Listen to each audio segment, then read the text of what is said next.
ಇಳಕಲ್ ನಗರದ ಮಾರ್ಕಂಡೇಶ್ವರ ಕಲ್ಯಾಣ ಮಂಟಪದಲ್ಲಿ ನೂಲು ಹುಣ್ಣಿಮೆ ಪ್ರಯುಕ್ತವಾಗಿ ಶ್ರೀ ಪದ್ಮಶಾಲಿ ಸಮಾಜದ ಮಹಿಳಾ ಘಟಕದಿಂದ ಹೆಣ್ಣು ಮಕ್ಕಳಿಗಾಗಿ ಮ್ಯೂಸಿಕಲ್ ಚೇರ್ ಮತ್ತು ಲೆಮನ್ ಸ್ಪೂನ್ ಸ್ಪರ್ಧೆ ಏರ್ಪಡಿಸಲಾಗಿತ್ತು. ಕಾರ್ಯಕ್ರಮವನ್ನು ಪದ್ಮಶಾಲಿ ಸಮಾಜದ ಅಧ್ಯಕ್ಷರು, ಇಳಕಲ್ ನಗರಸಭೆ ಮಾಜಿ ಅಧ್ಯಕ್ಷರು ಆದ ಲಕ್ಷ್ಮಣ್ ಗುರಂ, ಇಳಕಲ್ ನಗರಸಭೆ ಮಾಜಿ ಅಧ್ಯಕ್ಷೆ ತೇಜಮ್ಮವತಿ, ನಗರಸಭೆ ಸದಸ್ಯರು ಆದ ಕಮಲಾಬಾಯಿ ಅರವ, ರತ್ನಾ ಜಕ್ಕ, ಪುಷ್ಪವತಿ ವಿಶ್ವನಾಥ್, ಪ್ರಭಾವತಿ ಗುರಂ, ಶ್ರೀದೇವಿ ಶಿಂಗಶೆಟ್ಟಿ ಮತ್ತು ಸಮಾಜದ ಮುಖಂಡರು ಕಾರ್ಯಕ್ರಮ ಉದ್ಘಾಟಿಸಿದರು.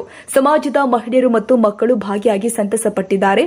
ಜಮುನಾ ಚಾಮಲ್ಲಿ, ಸಮೀಕ್ಷಾ ಪೋತಾ, ಸಹನಾ ಜೆಕ್ಕ, ಪ್ರೀತಿ ಮ್ಯಾಕಂ, ರಾಧಿಕಾ ಮೇಡಂ, ಭಾಗ್ಯ ಪಲಮಾರಿ ನೇತೃತ್ವದಲ್ಲಿ ನಡೆದಿದೆ. ಹಾಗೆ ಉಡಿ ತುಂಬುವ ಕಾರ್ಯಕ್ರಮ ಕೂಡ ಹಮ್ಮಿಕೊಳ್ಳಲಾಗಿತ್ತು.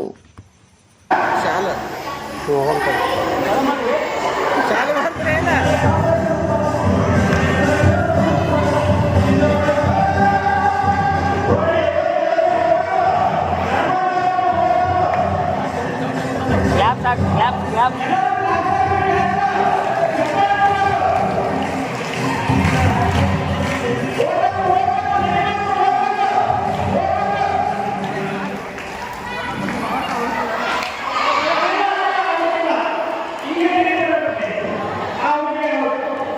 ಅಧ್ಯಕ್ಷರು ಅಂತಲ್ಲಕ್ಕೋ ನಡಬಾರ್ಕ ಇಟ್ಕೊಂಬಿಡ್ರಿ.